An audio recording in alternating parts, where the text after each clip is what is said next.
Hey Crush, here's your video for the week.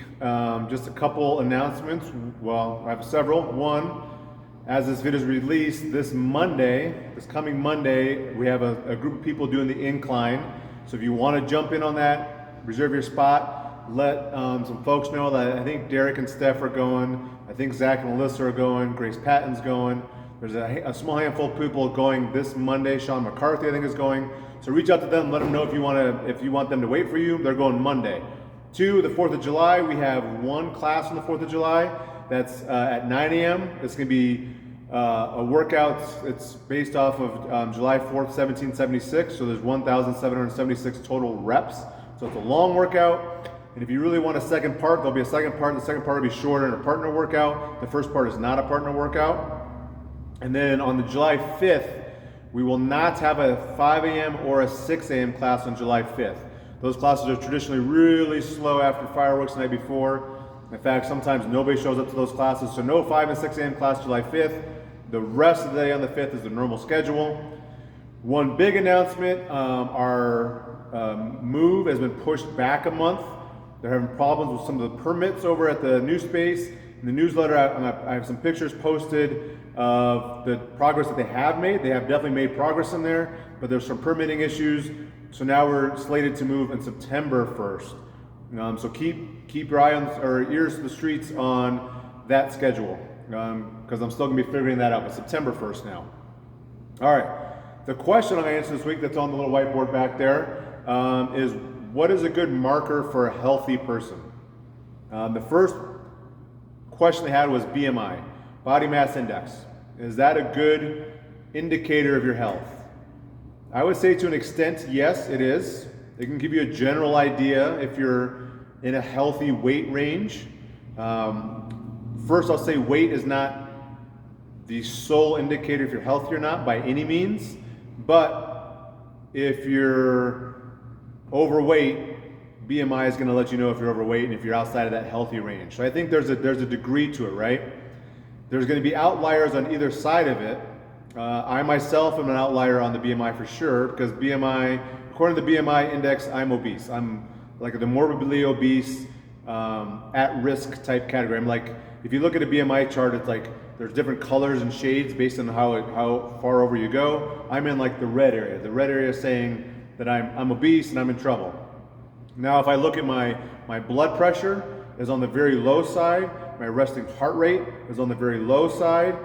There's other indicators you can definitely use for your general health. In fact, blood pressure is a great one. Resting heart rate is also a great one.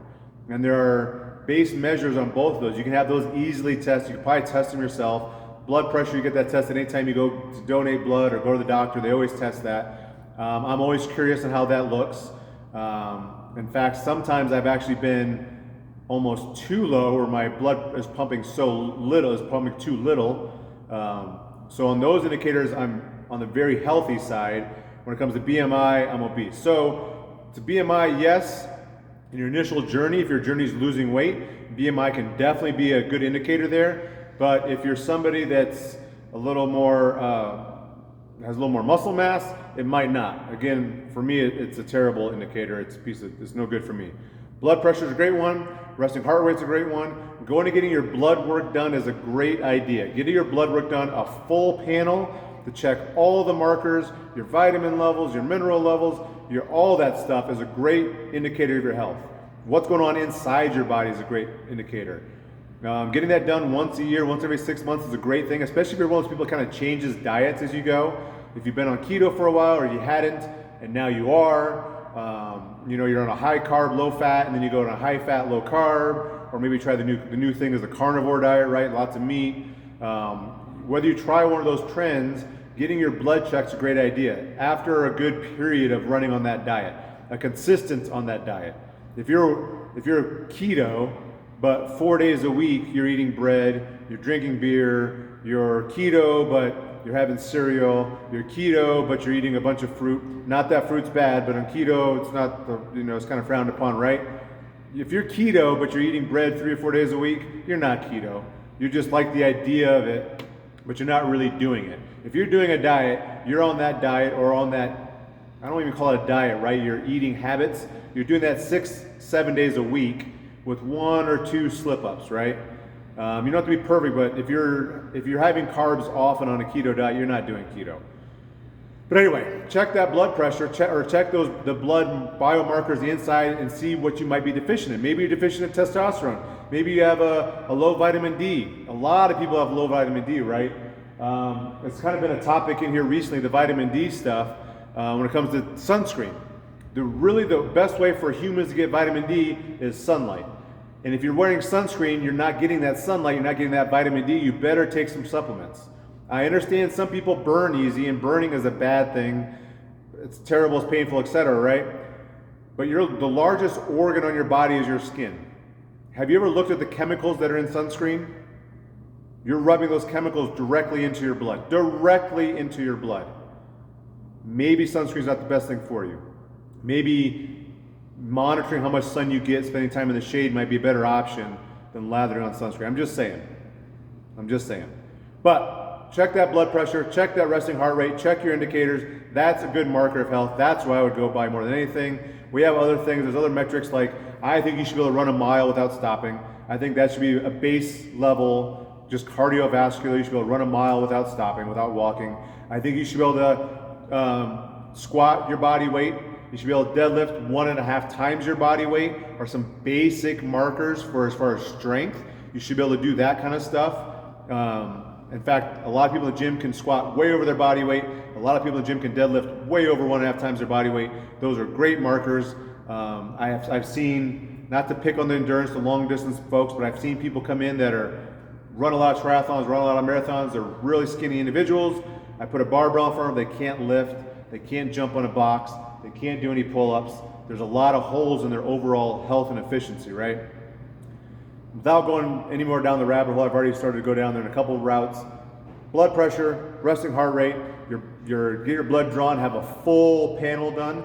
Maybe go to a nice holistic doctor, whatever you want to call it, because they'll do a lot more testing than your basic Kaiser will do. And they'll give you much better results too than your basic Kaiser, and much better answers.